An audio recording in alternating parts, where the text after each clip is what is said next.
Talinísima.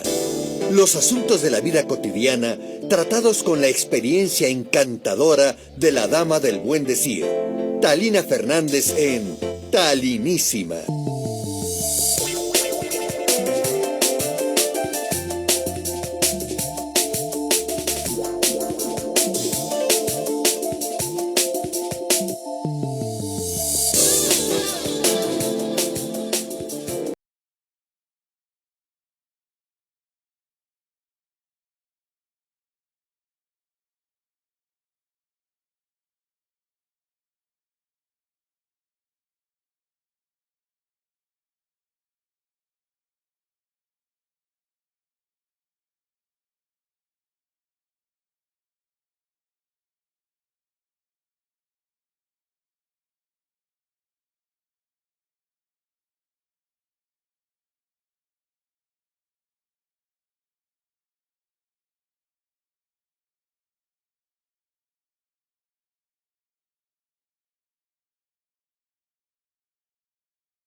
Aquí Miguel Ángel comanda el pilotaje de este programa que pasa por streaming en radiored.com. Gracias, Miguel Ángel, estamos en buenas manos, mi vida. Y nuestra productora Marisol Ruiz. Y hoy es martes en que nos enteramos de las bondades de Abraham. Un beso ya se va. Y los martes nos enteramos de las bondades de las plantas y resulta que es el Día Nacional de la Herbolaria. Y aquí está con nosotros Eric Estrada. Pues sí, Talina, fíjate que cada año celebramos el Día Nacional de la Herbolaria. Esperemos que pronto trascienda y la Organización Mundial de la Salud decrete el Día Mundial de la Herbolaria también. Hay que comenzarle diciendo a tu público, Talina, que todos los medicamentos alópatas... Todos están hechos de hierbas. Estuvieron hechos de hierbas. ¿Ah, y ahora? Sí, por ejemplo, la aspirina. Yo me gusta contar la historia de la aspirina porque hace 6,000 años los curanderos chinos buscaron plantas para los resfriados cuando uno se moja los pies. Y entonces el razonamiento fue el siguiente. El curandero chino piensa, una planta que crece con los pies mojados debe de tener las sustancias curativas para cuando un ser humano se moja los pies, se resfría, le duele la cabeza. Y entonces estudiaron las plantas que crecen a la orilla de los ríos, a la orilla de las lagunas, hace 6,000 años. Son escritos del libro más antiguo de plantas medicinales de China, el libro amarillo, y ahí se relata esta historia, y a la vuelta de 5,900 años después, los alemanes buscan plantas para el dolor en todo el planeta, y obviamente van por la planta que crece con los pies mojados a China, y entonces encuentran al sauce. Y los alemanes bautizaron a la molécula con el nombre del género. Ese es algo divertido para los botánicos. Cuando leemos la fórmula de un medicamento, generalmente sabemos la planta de donde salió. Okay. Entonces uno lee ácido acetil salicílico 500 miligramos. Y un botánico, acetil salicílico, del género Salix officinalis, el sauce. Uno de los sauces es el sauce llorón. Otro de los sauces es el ahuejote, que sostiene las parcelas flotantes de Xochimilco. Otro de los sauces, pues es el sauce tradicional, que es de donde se saca la corteza, se tritura, se hace un tecito y se quita el dolor de cabeza. Hace 110 años los alemanes sacaron las sustancias responsables de quitar el dolor de cabeza y le llamaron como el género de la planta. Ácido acetil salicílico, salicílico género Salix.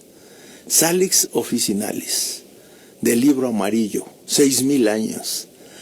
Entonces, ahí podemos ver, claro, uno de los medicamentos emblemáticos de la medicina alópata. Pero también yo aprovecho para comentar que la medicina alópata se fue por los síntomas, no se fue por las enfermedades. Entonces, cuando nosotros vemos a un médico que llega a un paciente con dolor de cabeza, pues le receta aspirina. Hace 20 años que se sabe que la aspirina produce úlcera. Yo me tomo una aspirina y caigo muerta. Fíjate que el 30% de la úlcera mundial es producida por los analgésicos, principalmente la aspirina. Entonces se han buscado sustitutos y está el ibuprofeno, está el ketorolaco, que son medicamentos muy peligrosos también. ¿Por qué, mi amor? Pues son peligrosos porque te irritan todo. Es que fíjate que cuando uno se toma un tecito de cualquier planta, uno se toma por lo menos 100,000 sustancias.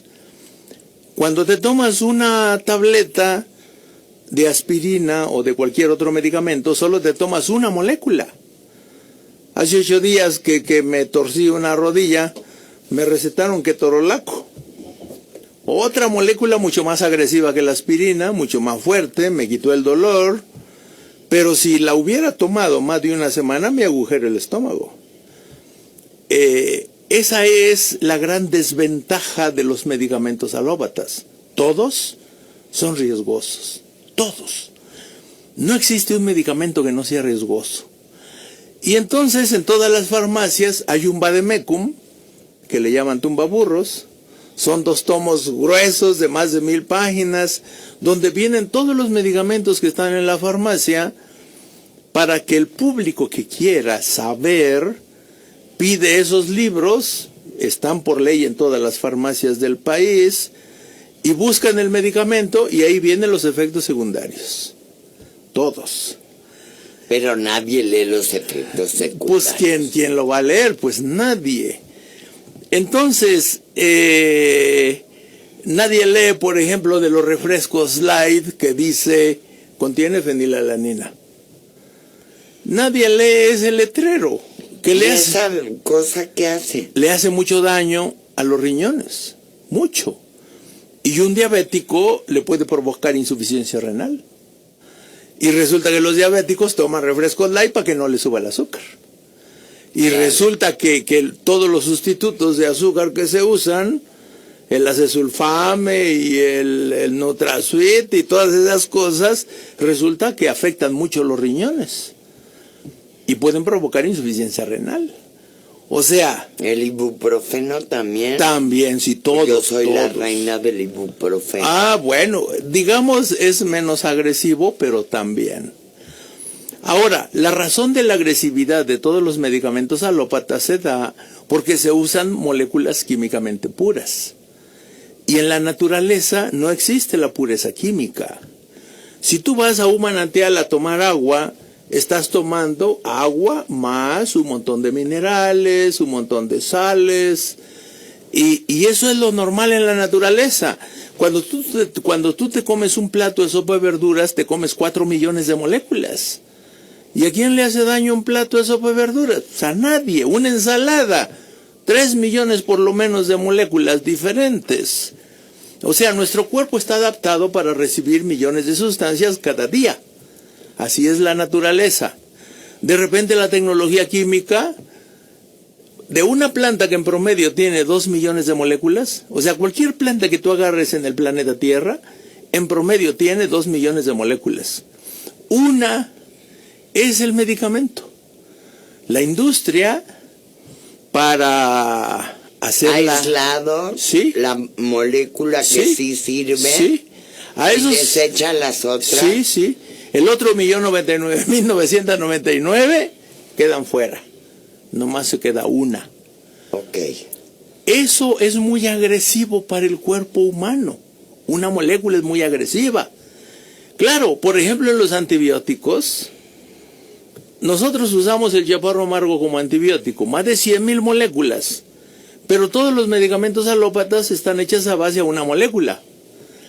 Esa molécula que se toma cualquier enfermo, la bacteria desarrolla resistencia contra una molécula. Y no desarrolla resistencia contra los antibióticos naturales, por ejemplo el chaparro amargo que hemos estudiado en Chapingo, que está hecho a base de más de 100,000 moléculas. Entre ellos hay más de 10 alcaloides que matan las bacterias. Y las bacterias no van a desarrollar resistencia contra 100,000 moléculas. Por eso sigue vigente la eficacia médica de la herbolaria. Pero además la herbolaria sigue regalando medicamentos a la humanidad. Bueno, es un decir.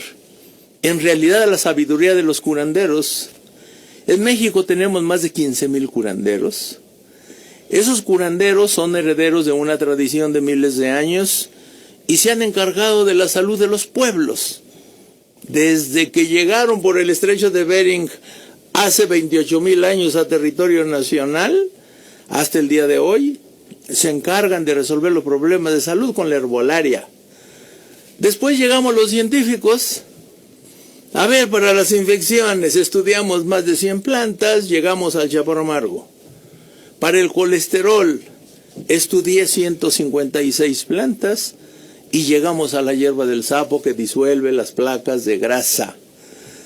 Y entonces, cada vez que los científicos salimos al campo, registramos plantas nuevas, como la hierba de sapo, como la Galfimia glauca, la Guasuma ulmifolia para la diabetes. Y cada vez que salimos al campo traemos conocimientos nuevos para la ciencia. Claro, los que nos dedicamos a esto desarrollamos fórmulas herbolarias y luego que las estudiamos en ratas, en ratones durante 20 años. Estudiamos la química, obviamente nunca vamos a sacar una molécula, sacamos extractos. Y entonces se lo ofrecemos al público. Ya llevamos más de 70,000 pacientes que se han disuelto las placas de colesterol de las arterias coronarias con la hierba de sapo y que se han disuelto los cálculos, más de 5,000 personas, cálculos biliares, renales, las placas endurecidas de las arterias, que hacen que los viejitos parezcan de cartón y que se muevan así lentamente y se sienten y se paren despacito. Todo eso se puede limpiar con la herbolaria. Y claro, México es el segundo lugar mundial. ¿En qué? En riqueza de plantas medicinales. ¿El primero es China? El primero es China con 5,000 plantas. En segundo lugar es México con 4,500. En tercer lugar es Colombia con 2,600. Yo pensaría que Perú. Perú tiene muchísimas más de 4,000 plantas, igual que Brasil, pero no las han registrado. Órale. El conocimiento está en los miles de curanderos. En Perú se llama Hampicamayoc. Así se llama en quechua, mis amigos curanderos.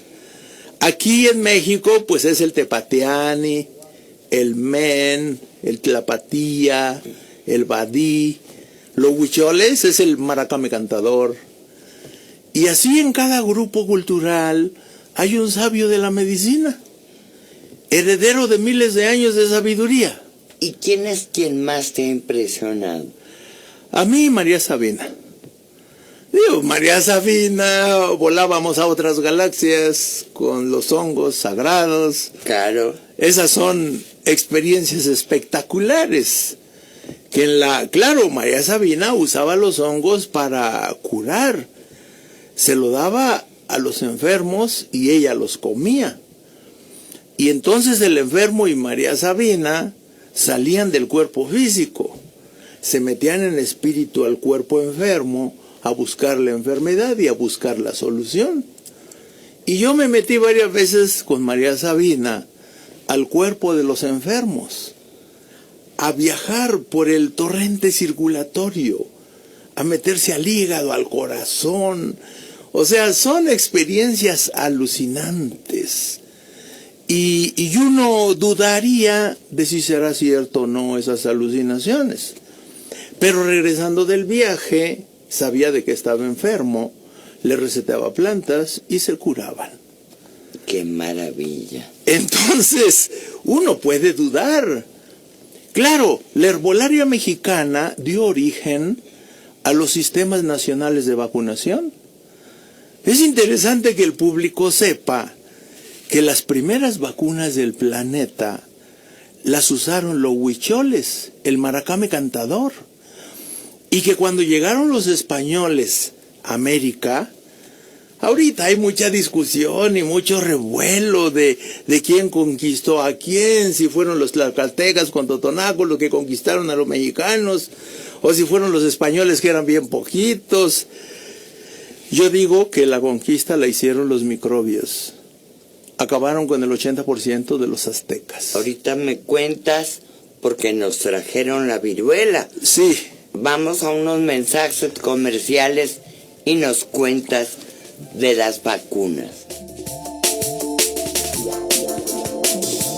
La radio con clase está en Radio Red con Talina Fernández.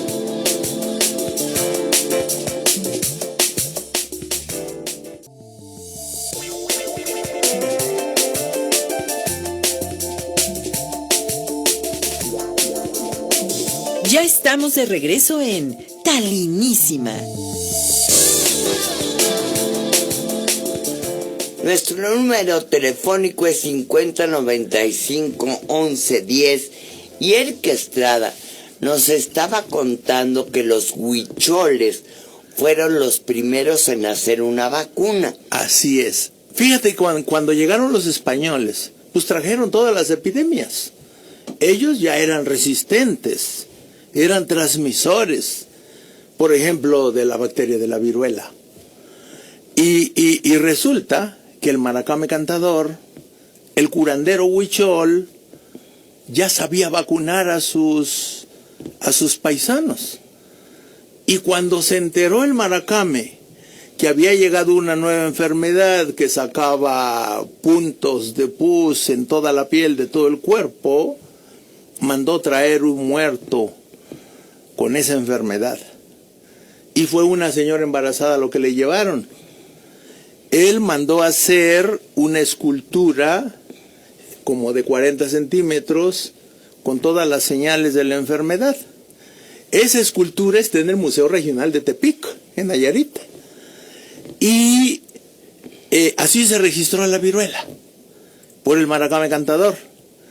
Y él sabía que había que coger unas espinas de huizache y con la punta finísima tocar los granos de pus y con esa espina rasgar la piel de los huicholes. Y vacunó a toda la población. ¡Qué maravilla! Todos desarrollaron los anticuerpos y no murieron de viruela. El 80% de los aztecas sí murieron en tres ocasiones. A la vuelta de los años vino la colonia, la esclavitud, 300 años, y todos los grupos indígenas, casi todos diezmados, menos los huicholes, ellos todos enteros. Se los llevaron a trabajar como esclavos, junto con los negros, a los campos de caña de azúcar y arroz, en el área de Iguala, en el estado de Guerrero, zona muy calurosa. Ahí estuvieron sembrando caña de azúcar, arroz, intercambiando conocimientos con los esclavos negros comprados en los mercados africanos. Pasaron 300 años de colonia esclavista y luego vino la independencia hace 200 años y muchos de esos negros se regresaron a Europa en busca de sus ancestros africanos. Pasaron a finales del siglo XIX pasaron por Londres, por las zonas, los suburbios, y llega una epidemia de viruela. Diezma la población de Inglaterra a final del siglo XIX. Y Edward Jenner, un médico famoso, hay esculturas, está en las enciclopedias. Edward Jenner es el padre de las vacunas, porque él observó a los negros descendientes de los esclavos que trabajaron igual a Guerrero con los maracames cantadores. Él observó que salían papá y mamá con agujas entre los dedos a rasgar los granos de pus de los muertos en las calles, regresar a sus casas y rasgarle la piel en los hombros a sus familiares. Y entonces Edward Jenner observó que se diezmaba la población, menos la de negros de los suburbios de Londres. Y fue a averiguar por qué ahí no se diezmaban, y observó la vacuna de los huicholes, 400 años después. Y entonces él observa, estudia, registra. Él era el jefe de epidemiología de Londres, ya era a principios del siglo XX, y da a conocer la vacuna de los huicholes como el primer sistema nacional de vacunación de Europa. Pero nadie cuenta los 400 años anteriores. En las enciclopedias de medicina tú buscas y lees Edward Jenner, el descubridor de la vacuna de la viruela. Y nadie dice de los huicholes. Y nadie habla de los 400 años anteriores. Entonces, a mí me gusta la historia y por eso sé todo esto. Esto a mí me lo dijo el doctor Alfredo López Austin, uno de los ilustrísimos antropólogos de la UNAM. Y él hizo equipo con norteamericanos y encontraron estos relatos en las historias de los cementerios de los huicholes. Ahí encontró el relato López Austin de la vacuna contra la viruela antes de que terminara la conquista. Claro, ahorita que estamos hablando de la conquista, pues todo esto se presta para...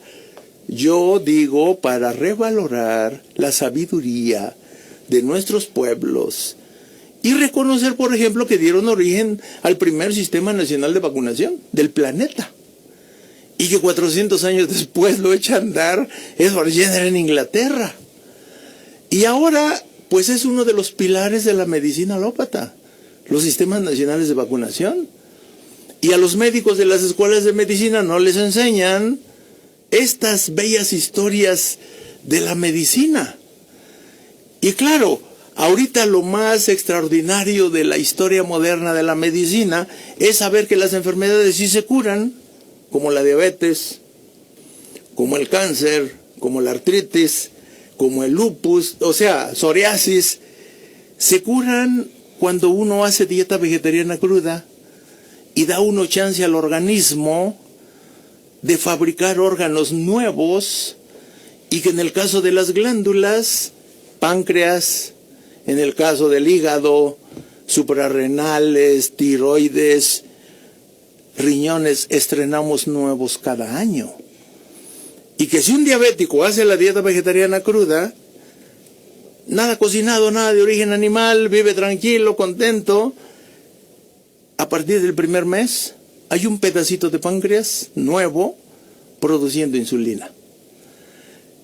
Y este sábado que acaba de pasar, yo estoy juntando datos de estos pacientes voluntarios que hacen el reto y que forman un nuevo grupo de evidencias científicas de la curación. Ahorita en cualquier escuela de medicina les dicen, la diabetes no se cura, solo se controla. La artritis no se cura, solo se controla. La migraña no se cura, solo se controla. Los infartos no se curan, solo se controlan. Y resulta que sí. Pero para eso tienes que hacer dieta vegetariana cruda. Entonces me invitaron a un foro en el Senado de la República. Voy a estar el lunes 29 de abril en el Auditorio Octavio Paz, en el Senado de la República, ahí en Reforma, esquina con Insurgentes, porque se organiza un foro sobre la obesidad. ¿Qué soluciones le va a encontrar México? y invitan a especialistas de la Organización Mundial de la Salud, de la Organización Panamericana de la Salud, el Instituto Nacional de la Nutrición y Chapingo. Y de Chapingo me hicieron el honor de que ahí voy yo, por estos 40 años de investigaciones científicas, para decirles que es muy fácil, pero muy difícil, resolver el problema de la obesidad. Sí. Y entonces, pues yo voy a ir a decir lo que he dicho aquí en varias ocasiones y en distintos programas: cambiar la norma de la alimentación, prohibir los alimentos chatarra en las escuelas, hacer ejercicio en las escuelas, ponerle una etiqueta con la cantidad de azúcar que trae cada alimento, pero en el frente, y compararla con las propuestas de Organización Mundial de la Salud. Entonces, un refresco de 600 mililitros trae 3 veces el azúcar que requiere una persona para todo el día. Qué bárbaro. Y resulta que México somos primer lugar mundial en consumo de refrescos. Y nadie le pone una etiqueta y le dice ahí en una etiqueta impresa 300% el azúcar que requieres para un día. OMS. Eso es lo que hace falta a este país. Poner orden, decirle al público qué es lo que está comiendo, cuánta azúcar, cuánta sal, cuánta grasa. Ahorita hay 21,000 personas esperando riñón. No hay riñones, no hay ni siquiera 3,000 en todo el año. Así que 18,000 se van a morir, porque no hay riñones, no hay refaccionaria. Y hay más de 2,000 niños esperando trasplante de riñón por comer papas fritas. Entonces, bueno, pero hoy toca el turno del Día Nacional de la Herbolaria. Sí. Lo vamos a celebrar el sábado 27 en el auditorio principal de la Unidad de Congresos del Centro Médico Nacional Siglo XXI. Sábado 27, de este sábado en 15 días. Vamos a entregar el premio al mérito en la herbolaria Rey Nezahualcóyotl. Uno de los escultores de Texcoco, el señor Ventura Cervantes Argueta, es un artista, hizo los bustos en bronce del rey Neza, que se van a entregar el sábado 27 a 2 mujeres biólogas especialistas en plantas medicinales, las 2. La bióloga Ernestina Cedillo Portugal, con maestría en ciencias, profesora de Chapingo, y la maestra Margarita Vilés Flores, que echó a andar junto con Weitelmann el Jardín Botánico de Herbolaria de Cuernavaca, donde estaba la Casa de la India Bonita, en los jardines del emperador Maximiliano. O sea, ahorita está en remodelación porque los temblores del año pasado afectaron los edificios dentro del Jardín Botánico de Acapatzingo. Acapatzingo, hay un barrio en Cuernavaca que así se llama, hay una iglesia grande, la de Acapatzingo, y enfrente está el Jardín Botánico. Ese Jardín Botánico, una jovencita bióloga, junto con un antropólogo chileno, Weitelmann, hicieron el jardín. Obviamente el maestro pues ya se murió hace varios años, pero esa jovencita ahora es una especialista en plantas medicinales experimentada, Margarita Vilés. Y le vamos a reconocer. A mí me toca encabezar un comité del premio al mérito en herbolaria Rey Nezahualcóyotl, aunque el rey Neza se llama Acolmixtli Nezahualcóyotl, pero pues de cariño, pues Neza. Pero es el rey Nezahualcóyotl, que es el rey poeta, que fundó el primer jardín botánico de plantas medicinales del planeta para el estudio técnico y científico de la herbolaria. Eso es en 1418-1420. En Europa el más antiguo es el de Padua, 1560. El de México, 1420, en Texcoco. Y el rey que lo fundó nació el 28 de abril. Así que nosotros propusimos en Chapingo el programa universitario de plantas medicinales que yo coordino hace 39 años, propusimos que el Día Nacional de la Herbolaria sea el día del natalicio del rey Acolmixtli Nezahualcóyotl, fundador del primer jardín botánico científico técnico de plantas medicinales del planeta. Así, de ese tamaño. Así como el Sistema Nacional de Vacunación es de los huicholes, pues el estudio técnico y científico de la herbolaria, Rey Neza, Reino de Texcoco. Y yo vivo ahí, en Texcoco. Claro. Y voy seguido con mis alumnos a recorrer la zona arqueológica, donde están las fuentes, los canales de riego, las plantas, muchas de ellas que se sembraron desde el tiempo del rey Neza. Algunas ahí están, como obviamente ya no tienen riego, pues la mayoría se secaron, depende del temporal. Bueno, pues vamos a tener la fiesta de la herbolaria. Qué bueno.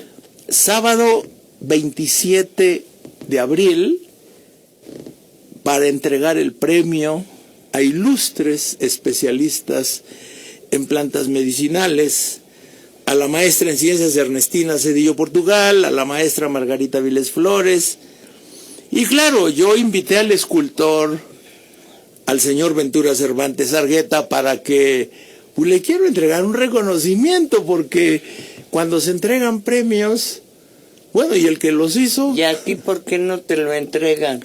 Pues a mí me lo entregaron hace 5 años, hace 6. O sea, sí, de los primeros, pues cuando yo propuse la creación del premio, pues allá en Chapingo dijeron, pues tú comienzas. Claro. Y entonces, bueno, pues yo con mucho gusto y mucho honor recibí los primeros premios. Lo han recibido varios. Tú te acordarás que el año pasado se lo entregamos a un huesero, a un curandero, don Juvenal, Sí. que estuvo aquí, bueno, eso fue hace 2 años, que vino a recibir el premio del Hospital Regional de Cuetzalan. Se regresó exhausto. Sí, ya no quiso volver. Bueno, sí quiere volver, pero la contaminación le hace imposible respirar acá. O sea, para un curandero que vive casi en la selva, donde cultiva vainilla, mamey, plátanos, aguacates, pues llegar a un lugar tan contaminado, andaba todo enrojecido de los ojos, nariz, garganta, y entonces pues él sí quiere venir, pero se pone muy mal de salud. Pero bueno, viene de nuevo la fiesta de la herbolaria el sábado 27. Bueno, pues hay que estar pendientes en el auditorio principal. En el auditorio ¿verdad? principal de la unidad de congresos. De la unidad de congresos. Me tengo que ir a mensajes.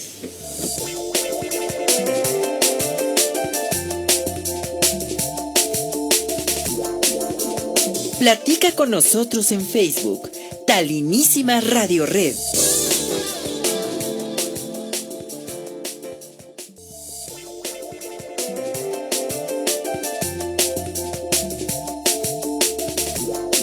Ya estamos de regreso en Talinísima. Bueno, pues ya tenemos llamadas por Facebook. Nuria Chita dice, los estoy escuchando. Saludos, besos para ti. Y Mayra Esther Salazar, ¿qué estación es? Es por streaming, redam.mx. Ahí por el internet, volando por los aires. Y estamos con Erika Estrada, que nos... Rosa Palmillas te dice, me estoy tomando la medicina que me dieron en el centro médico para deshacer la piedra de la vesícula. Ajá. ¿Cuánta agua debo de tomar? Y si debo de tomar suero.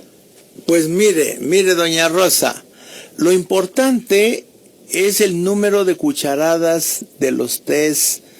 Usted le debieron haber recomendado el PC300 y el R250. El PC300 es hierba de sapo con guachalalate y el R250 es hierba de sapo con cola de caballo. esas 3 plantas, hierba de sapo, cola de caballo, guachalalate, son las que disuelven los cálculos. La parte de calcio lo disuelve la cola de caballo, la parte de grasa lo disuelve la hierba de sapo, y el guachalalate es un antiinflamatorio. Entonces, doña Rosa, aquí lo importante es que usted sepa que debe de tomar 2 cucharadas cafeteras copeteadas, esa es su dosis, y usted las pone a hervir en medio litro de agua durante 7 minutos a fuego lento. Entonces, doña Rosa, 2 tazas de 1/4 de litro es medio litro, 2 cucharadas cafeteras copeteadas en ese medio litro, hierve 7 minutos, y ese medio litro, ya que hirvió los 7 minutos, lo tapa y lo apaga, y luego se lo toma a traguitos, media hora antes de cada alimento. Si son cálculos renales, con esa dosis tiene 3 medios litros, pero si son cálculos biliares, Sin la vesícula. si son cálculos en la vesícula, doña Rosa, que es su caso, entonces hay que agregar otras 2 tazas a media mañana y otras 2 tazas a media tarde. Va a ser mucha pipí y va a comenzar a disolver y a arrojar las piedras hechas talco. Así que no hay molestias al arrojar las piedras, porque primero se disuelven, se pulverizan y luego bajan por la bilis al intestino delgado. Yo le recomiendo... No duele. Yo le recomiendo que se haga un ultrasonido cada 2 o 3 meses y que tenga paciencia.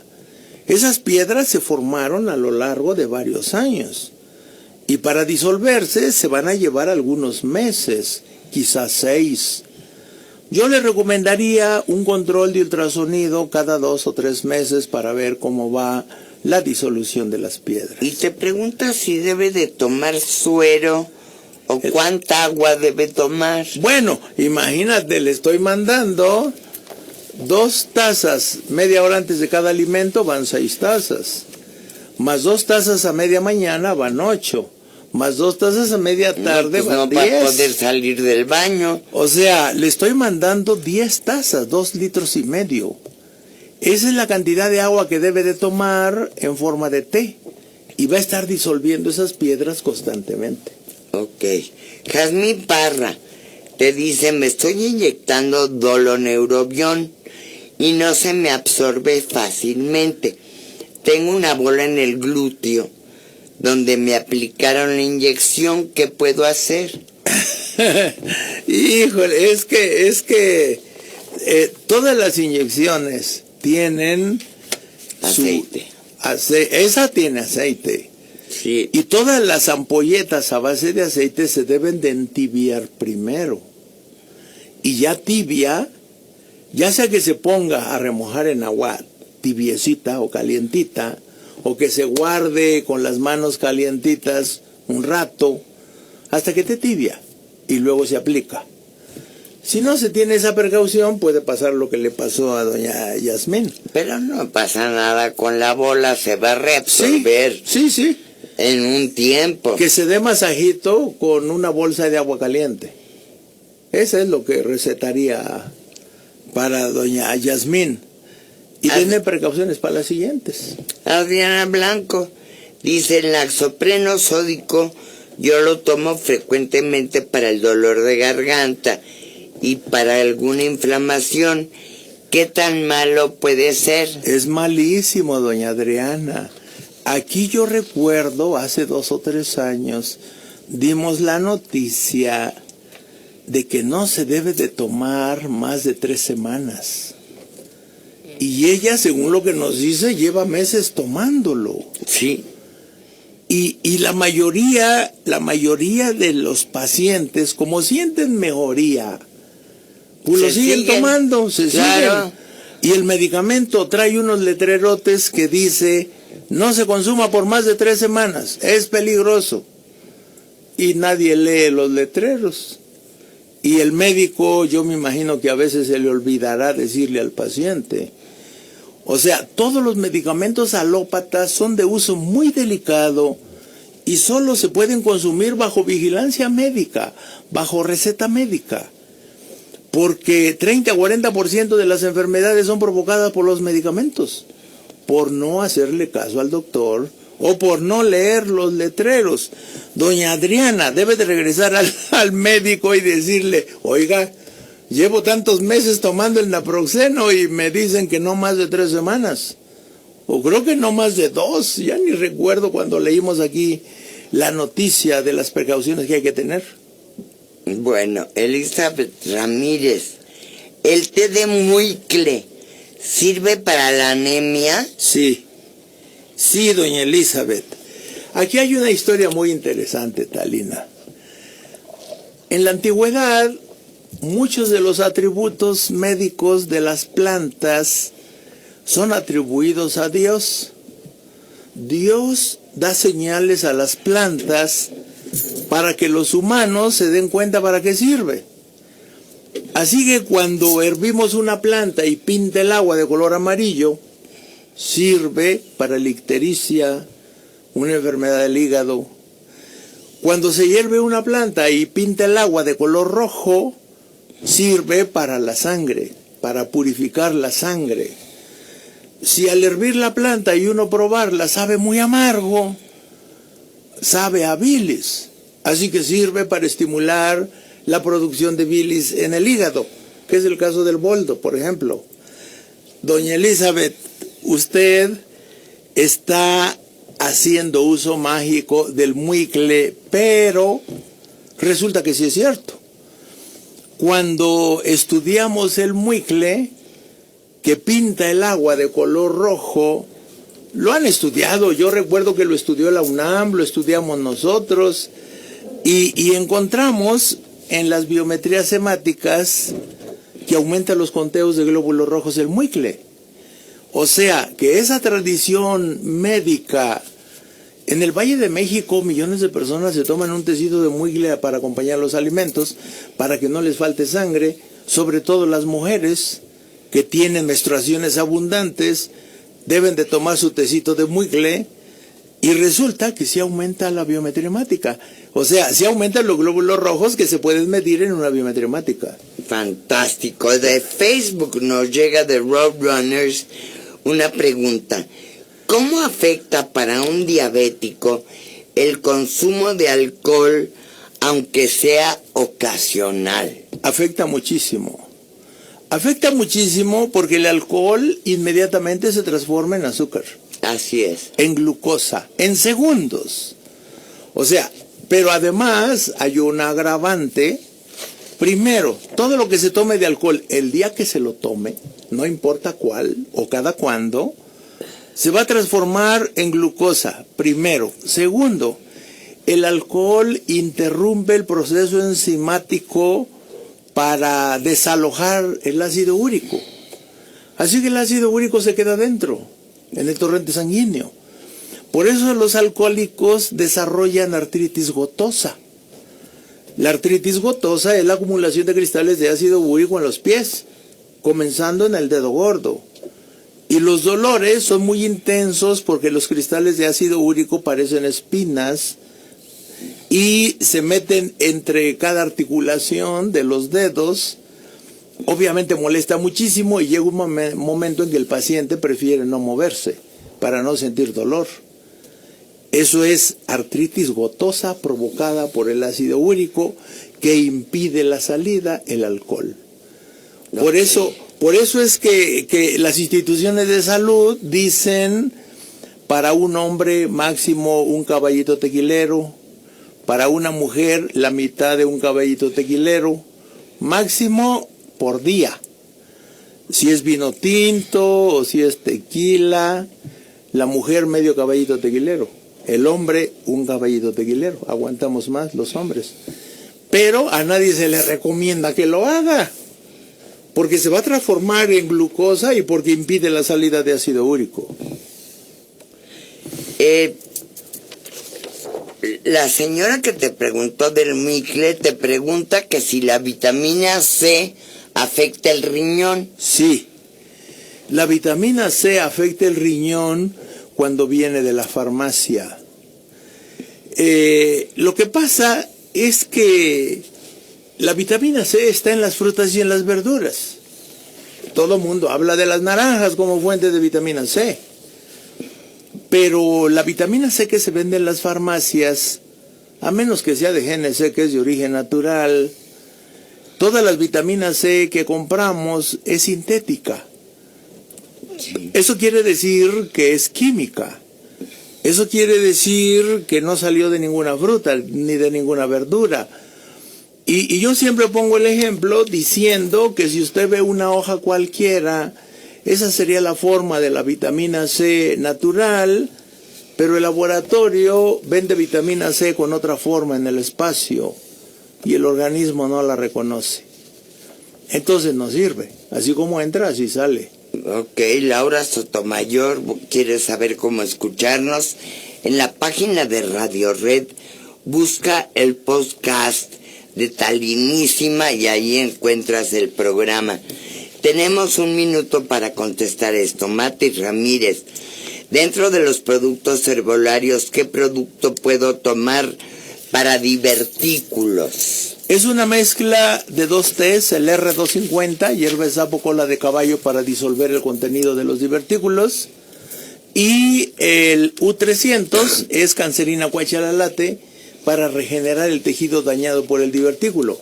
Los divertículos son bolsitas en las paredes de los intestinos provocados por los lácteos principalmente. Hay que disolverlos y hay que regenerar tejido. U300 más R250. Una taza de cada uno, media hora antes de cada alimento, y hemos tratado varios casos de diverticulitis y todos se han curado cuando dejan de comer lácteos. Ok. Y cuando dejan de comer carnes rojas. O sea, hay que volverse vegetarianos, pues. Pues ni modo, ya dijo. Ya nos vamos. Eric, ¿dónde te pueden localizar? Bueno, pues en YouTube yo también subo estos programas, estos podcasts. Lo subo al Noticiero de la Salud con Eric Estrada. La información la subimos al Facebook, Fórmulas Herbolarias Eric Estrada, al Twitter, Herbolaria Eric. Ahí estamos, en YouTube, Noticiero de la Salud con Eric Estrada. Te agradezco mucho tu presencia. Ya nos vamos, mañana viene Georgina Montemayor. Gracias por su compañía, gracias Miguel Ángel, gracias Mari. Hasta mañana, ahora en alemán. Tschüss.